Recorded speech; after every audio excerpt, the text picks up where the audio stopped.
Hello, ladies and gentlemen. Welcome back. Thank you for joining me once again. So, second round of Six Nations is completely done and dusted. France coming away with a 22-16 point win over Scotland.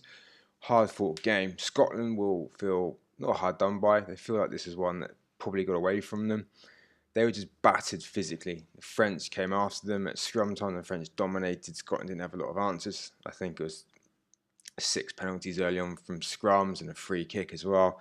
France, as I said, just battered Scotland off the park. Basically, Scotland, they got themselves in good positions, but they coughed up the ball just too many times. Stuart Hogg scoring another good try. He's a man on fire at the moment. I really hope that he keeps that going throughout the rest of the season to get on that Lions tour, to make that 15 jersey his own, because at the moment it's his to lose. But he's doing a good job. In this episode, guys, we're going to talk about a bit of a midterm report for each of the teams in the Six Nations, how they're going against maybe how you would expect them to go.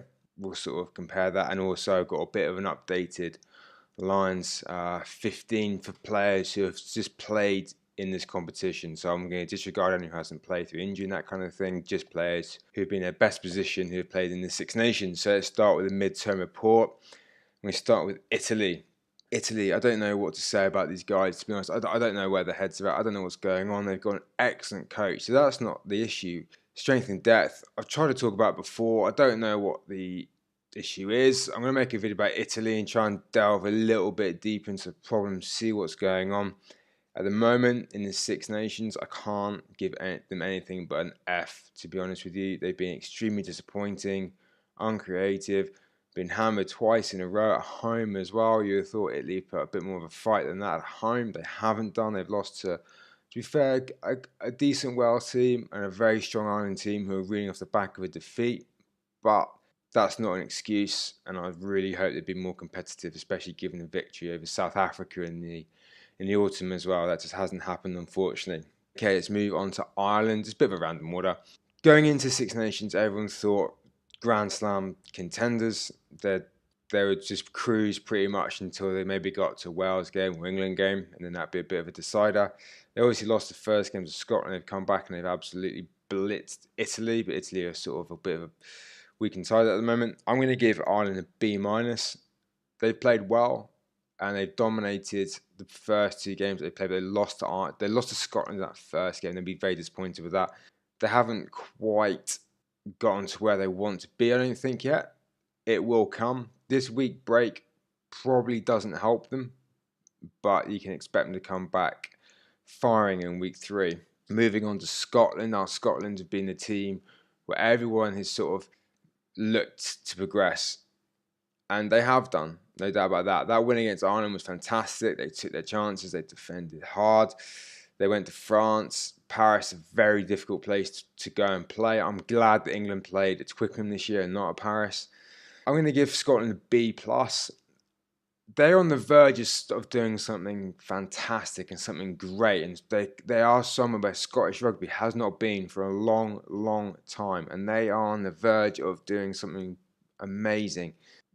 Their scrum, you can't be a dominant force with a scrum that gets dismantled every week. That has got to be sorted out, and that's the one reason why I haven't put them high in the list, and that cost them against France. That scrum, and I wouldn't say their lack of physicality, because the Scottish are extremely physical, but the French basically came onto the pitch and just beat them up for 80 minutes. If they got their scrum sorted, there'd be 2 wins from 2, and they'd be looking at a possible Grand Slam.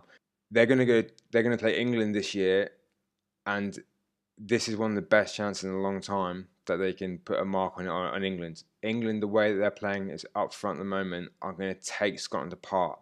In the back lines are fairly even. Scottish backline's been looking pretty dangerous, and Stuart Hogg is a player that pinpointed, and I think he could be a game changer. But they're not going to be able to do the damage those backs unless the forwards sort themselves out and figure out what's going on up front, because that is a major problem, and it is the one thing that's holding this Scotland team back.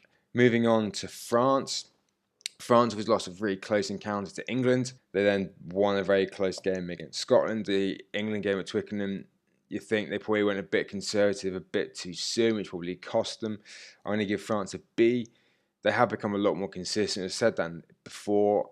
I think they're building to something, and I think the World Cup 2019. By the time that comes around, I think that France team is going to reach a certain level, and I think they're going to shock some teams. I think they're building. They're not building particularly quickly, but they're brewing, and I think they're going to be on the verge of something.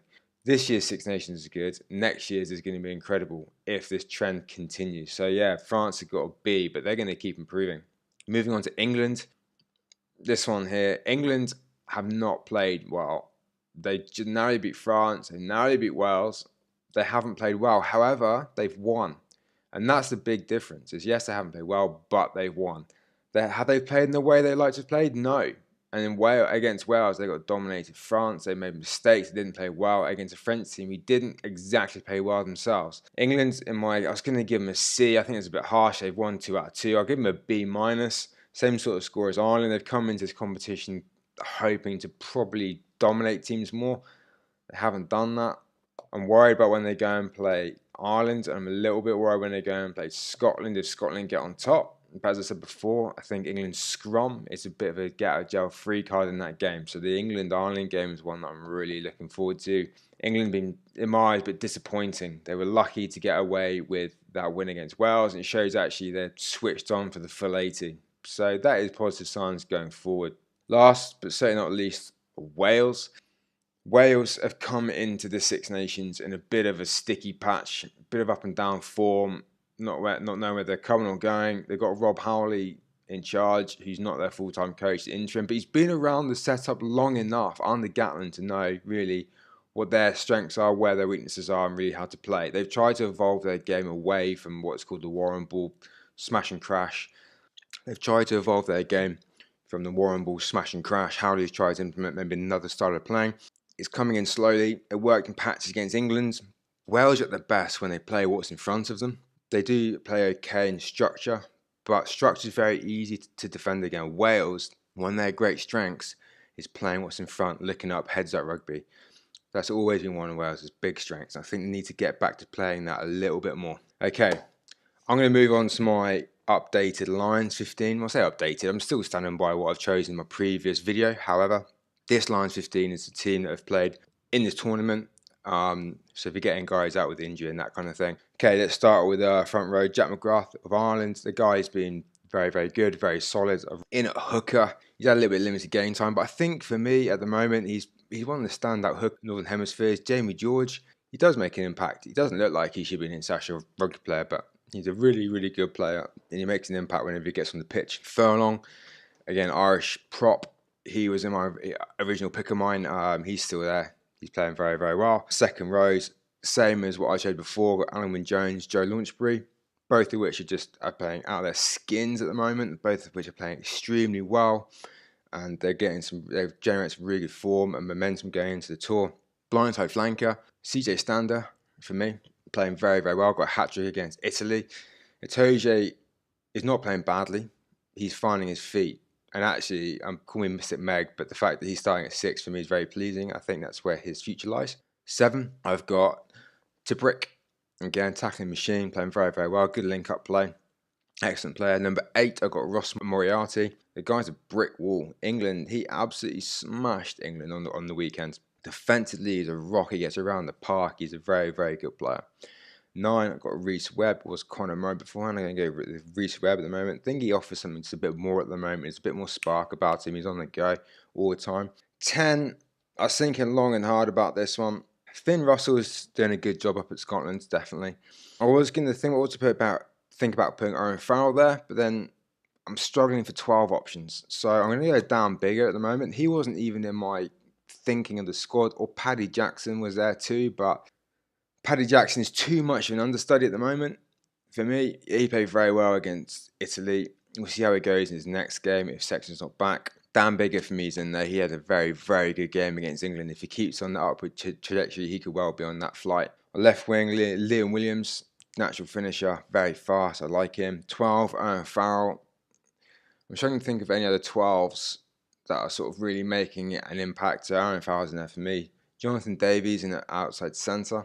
At the moment, you compare him to Jonathan Joseph, he's got him a little bit. I don't know if that's just the physicality he brings. Jonathan Joseph whizzed out some nice looking passes against Wales, but his running game seems to have gone a bit off. He's sort of a bit stuff for Room. I'm not sure about the way England playing or not. I don't know what's going on there, but he seems a little bit off. I'm not sure. Tommy Seymour on the other wing, and Stuart Hogg at fullback. That is my updated Lions team, guys. If you've got any comments about the things I've spoken about, that Lions 15, the team ratings I've given, please feel free to comment. Let's get a discussion going. If you liked it, give it a like and subscribe for more. I'll catch you next time. Cheers, guys.